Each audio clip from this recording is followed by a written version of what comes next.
From where I'm standing, you can see Canada, but most people still can't cross the border. Earlier today, this whole area in front of the hospital was filled with healthcare workers protesting. These waves are just crashing onto the land. I've never seen the water so high here. And look at that. The wind is literally blowing me all around. Holiday Valley is hoping to stay open until April 10th, which is great news if you love skiing and snowboarding as much as I do. Best assignment ever, let's go!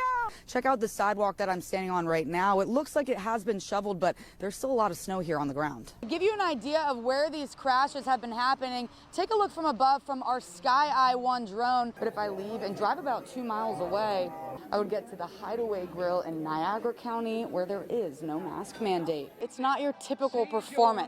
Instead, it's one put on by Mother Nature. Behind me in the distance is Crystal Beach, Ontario, where a lot of New Yorkers take their boats just for the day. I'm gonna go ahead and turn it on. Now I match them and it looks like I'm ready for the competition to get started. Even from here in the parking lot, you can see just how crowded it is in the stadium. So we'll see how it turns out. But of course, go Bills! Well, Michael, we've been driving around all day and the roads are very slippery. So if you do have to be out, please make sure that you're driving safe. Right now we're on Richmond Avenue, which as you can see is still covered in snow. Residents in this area tell us that they haven't seen a plow come through at all today.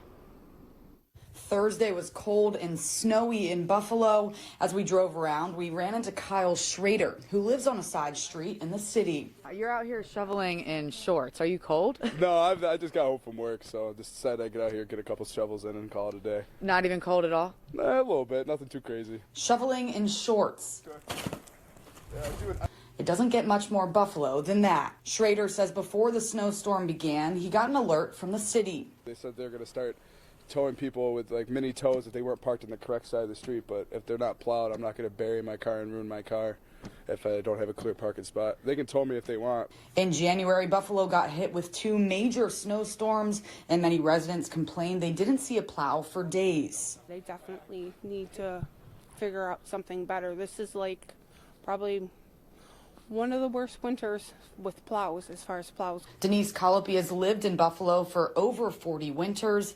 This one's been tough. But the city blames the delay partially on illegally parked cars, blocking plows from coming through. Over 90% of the callers have said that when it snows and we get significant snowfall, they want their streets open.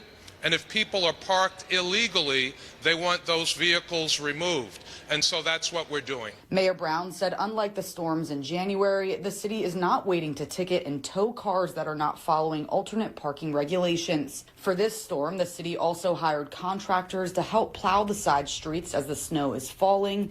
Typically, the city won't plow the side streets until after the storm passes. Yes. The other day you said that you likely wouldn't touch the residential side streets until after the snow stops falling. Today you're saying you're already working on some of those side streets. What changed and why?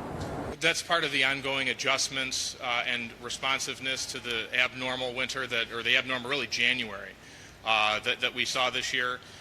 We have been and are continuing to dig out and widen side streets as we are able to access them. Now, the city is working to make improvements to its snow removal plan so that they'll be better prepared for major snowstorms like we've seen so far this winter. Reporting live in Buffalo, I'm Olivia Dance. Olivia, good questions. Yeah, that's exactly right, Michael. Earlier today, Canalside was packed with people coming to not only see what was happening, but also to pay their respects, and among them were several veterans. It's history. Buffalo is so filled with history around here. At the center of all that history, the USS the Sullivans. It's a National Historic Landmark. A World War II ship that's become a tradition at Buffalo's Canalside. It makes me happy to be a veteran. Especially for veterans. I was in Desert Storm and all the Desert Shield. Who still work on the ship, maintaining it. I mean, I was the caretaker of it for all that time. So every morning I'd be down here doing various things. Joe Cuddy is an Air Force veteran. He worked on the ship for 17 years, but it was more than just a job. It was a camaraderie of veterans working together, and we love this place. We try to do everything that we could to, keep it somewhat going. Paul Komornicki, a Navy veteran, also helped out on the ship. That ship wasn't really made to be here this long. They were just a quick in and out, do a couple war services. The 78-year-old ship wasn't meant to last long. Its wear and tear noticeable when on board. If you went down below, you couldn't go, like everything was locked up, so you couldn't go too far down because it'd be like water there. So yeah, the whole thing was flooding. They kept pumping it out, pumping it out. It was just bound to happen. Repairing the ship was paused until the spring, and on Wednesday night, the water won. When I walked down here this morning, I couldn't believe what I was seeing. You know, it's just so sad. Water rushed in, and the USS the Sullivan sunk significantly. And this is part of who we are. It's an absolute shame. It breaks my heart to see it like this. Chris Holtz, also a Navy veteran, raced down to Canal Side as soon as he heard the news. He had to see it to believe it. I wanted to see it with my own eyes. The USS Little Rock sits next to the USS the Sullivans. Holtz has many good memories on the ships, and as crews race to determine the problem and save history, he holds on to them. It breaks my heart because my wife and I got married right next to her in the Little Rock. So it's got a lot of history to us, and it means a lot to us. Saving the ship from sinking is the only option. History is bound to repeat itself if you don't know it. And this is history. And it's the Navy veterans. Any Navy veteran, Coast Guard veteran, anybody who's been on time on a ship, tell you the smell is exactly the same. There's something about that gray paint. There's something about the grease and the oils, and it brings back a lot of fond memories. And sometimes that's all these vets they hold on to. And Michael, the veterans I spoke to tell me it means the world to them to see so many people coming down here to show their support. Oh boy, when he talks about the paint, the smell of the paint, that's what I'm most struck by. That in the stunning visuals that you both showed us. I'm curious, Olivia and Maya, what sticks with you at the end of this day after being there all day? Is it an image? Is it someone you talk to? What is it? I'll go Olivia first, please. Yeah, Michael, it's actually exactly what you just said because, you know, the veteran that you just saw, he was talking about the paint and the smell and the grease and the oil inside of these boats. But I also spoke with another veteran earlier who they didn't know each other. He didn't want to go on camera, and he was crying looking at this situation unfolding here. And he also mentioned the smell and the paint of the ship and how it brings back memories to him. And so it was striking to see two veterans who didn't know each other have the same response and say the same thing about this all unfolding. In many parts of Western New York, you can see Canada. It's that close. And that's one of the challenges being a populated area. You're seeing stuff all the time.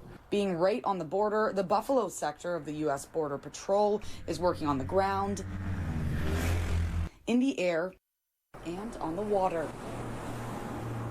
And prior to COVID, our mission was securing the border. During and after COVID, we're still in it. It's still securing the border. We followed along with some of the agents, including Russell Iser, who is the Special Operations Supervisor. We oversee 6 stations.